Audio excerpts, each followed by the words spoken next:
So my name is Ian Barnes, and this is my lab 1 for constant velocity. So the purpose of this lab was to observe the motion of an object moving in a straight line and capture a video of that object and upload it to Tracker to analyze the position versus time data, and then create a computational model in GlowScript using Newton's second law and compare the observed positions of both the computational model and the observed video from GlowScript. So for Newton's second law states that net force is equal to the momentum of an object divided by the mass. So as you can see, this is the equation in the top, and I derived it to get the velocity update formula, which we'll be using in the GlowScript model. So my procedure was I captured a video of a rolling object, the marker, at a constant velocity in a straight line, and I imported that video into Tracker and tracked the marker's position frame by frame.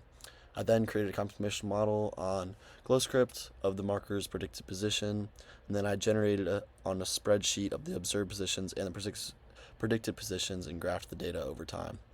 I then compared both models and made conclusions. So for the observed position, you can see that I have the marker and a meter stick to kind of just like have like a calibration stick on Tracker. And as you can see, try to get it as constant as I can. And here's some of my data. So the total time it took for the marker to pass through the video, or like the frame, was 2.5 seconds. And as you can see, the initial position was 0.0002 meters, and my velocity was 0.219 meters. I did this by taking two positions and found the displacement of the positions, and then I divided by the time interval.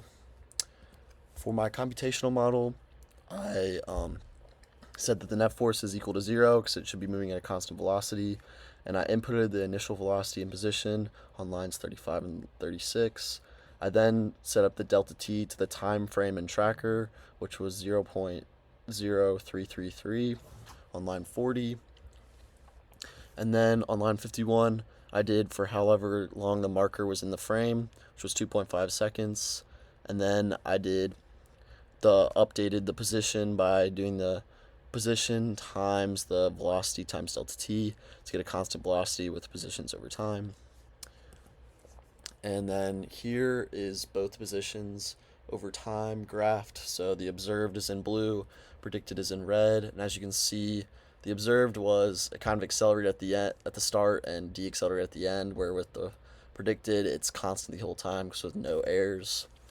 So some possible errors could have been rounding errors. I can't make results as precise because I have to use 4 sig figs. And another possible error was outside forces like friction and air resistance on the marker, because it's kind of hard to make no forces act on the object.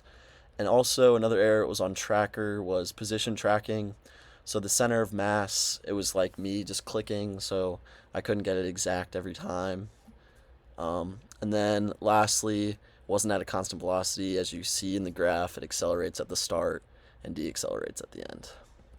And then extra questions were that if the positive x and negative x axes were interchanged, nothing would change the physics, just the slope of the graph would be negative, going in the negative direction, but none of the physics, like none of the values would be different, just the sign.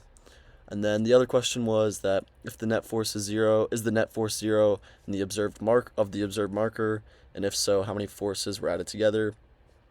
I'd say the net force is not 0 because the velocity of the observed graph is not constant, as we can see. So air resistance and friction from the table have to be acting on the marker because it accelerates and deaccelerates. However, the y direction, the net force is 0 because the normal force from the table cancels out the gravitational force from the marker, and it's staying at the same y component the whole time. So yeah, and thank you.